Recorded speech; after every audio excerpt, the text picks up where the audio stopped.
Hi, my beautiful, beautiful tribe.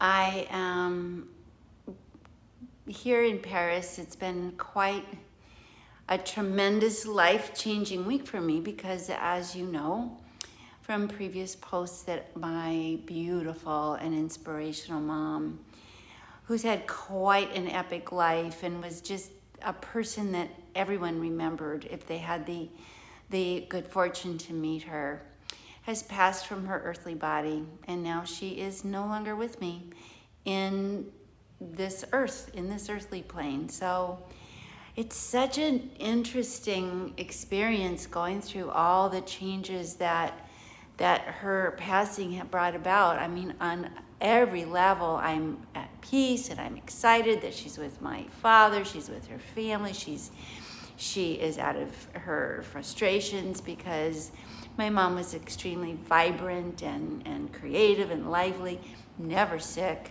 never sick. Very much a person that had the mantra that there's always a solution.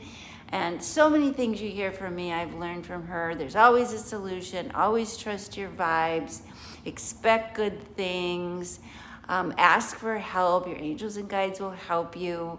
You know, trust your creativity, connect with your infinitely loving universe.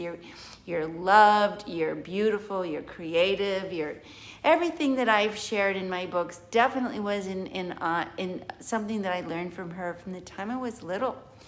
She taught me to create, she taught me to manifest, she taught me to have faith and to be fearless and to listen to my intuition and to lead my life instead of letting other people's opinions lead my life. And for that, I am so deeply grateful and committed to continue to spread the message, spread the light, the love, the humor, the creativity, the family. You know, my mom, I tell the story of my mom in a couple of my books, The Psychic Pathway.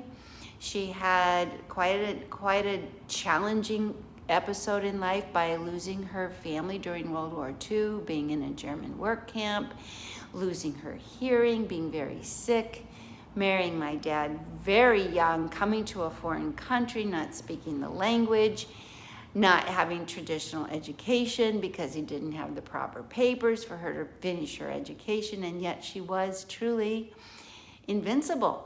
She didn't know the word no. Her only way is that if something shows up in life, it's because we are being given the invitation to be tremendously creative and make life beautiful.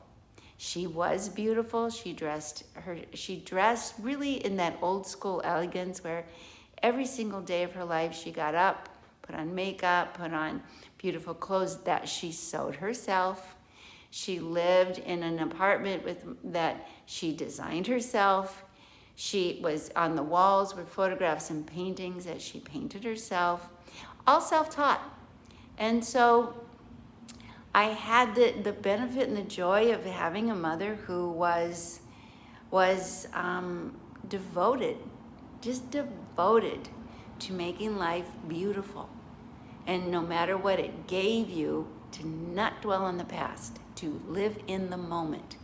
And this is something that I'd really like to say, to emphasize to our beautiful tribe, that there's a real power in not being hooked and dwelling on the past, not to empty yourself of those memories, those emotions. And of course we have to process things. I'm not saying just deny. I'm just saying we don't have to define ourselves by our experiences, and we don't have to let them define us. They can empower us, they can challenge us, they can infuriate us, but every circumstance is an invitation to go inward, to find our spirit, to connect with the universe, to ask for help, to take responsibility, not for what happens, but for how we choose to respond to what happens. You know, my mom, certainly with all the liabilities that she had, could have had quite a different life. She could have chosen a life of bitterness, of anger, of resentment. She could have closed her heart. She could have been suspicious and and judgmental, and she chose not to. She just chose not to. She chose to be loving. She chose to love, be loving, forgive everything, and live in the moment. And make each day and make herself and everything she touched a work of art. So that's an invitation I'd like to suggest for us this week, is what can you do to make your life and yourself a beautiful work of art this week? What circumstance in your life is not bringing out the beauty in you, and how can you say, that's not gonna control me?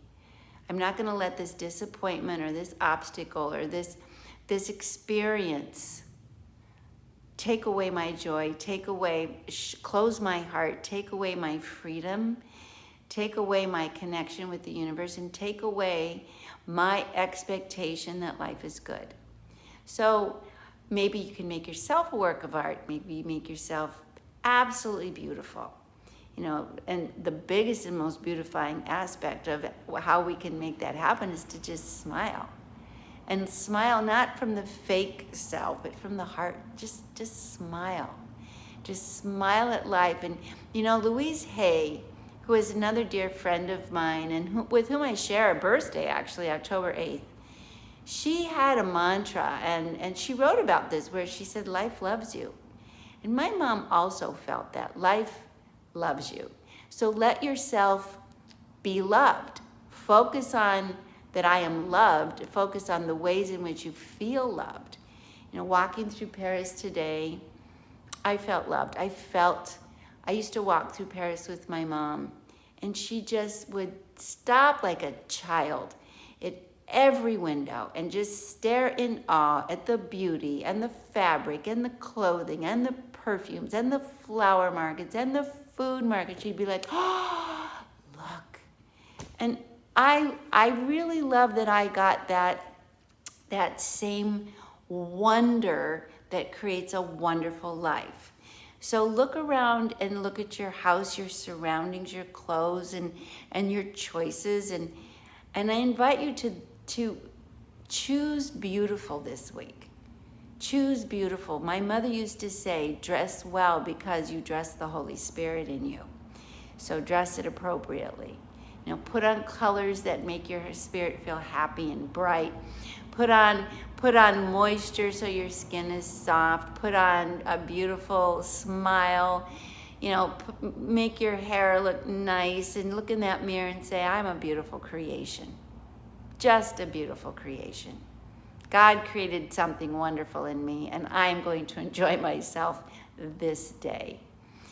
And slow down and look around and notice what is beautiful around you. Maybe plants, birds, trees, maybe a park, maybe you're walking and you see beautiful architecture, maybe you see beautiful food. And also think about creating a beautiful experience. Slowing down, and maybe instead of just being on the run and drive by, put your good silver out, put your good cup out, have your tea in your best china. And if you don't have best china, buy a cup. One that is the best for you. Choose the best for you. Choose the best. Just choose what my mother would say. The Holy Spirit is in you, so choose what's worthy of that beautiful divine spirit in you. The other thing that I would love to encourage you to try, and it's really fun, and it's something that I've done my whole life, learned from her, is set a table or a place at the dinner table or a place in your home where you say that's where the angels and guides are welcome to sit. We used to set a place at the table for our beloved departeds, our angels, our guides, whatever wonderful loving spirit wanted to join and grace us. And it's a tradition that many cultures around the world does continue. Why not? Create space and place in your heart, your home, and your imagination that there's always the unseen world gracing you.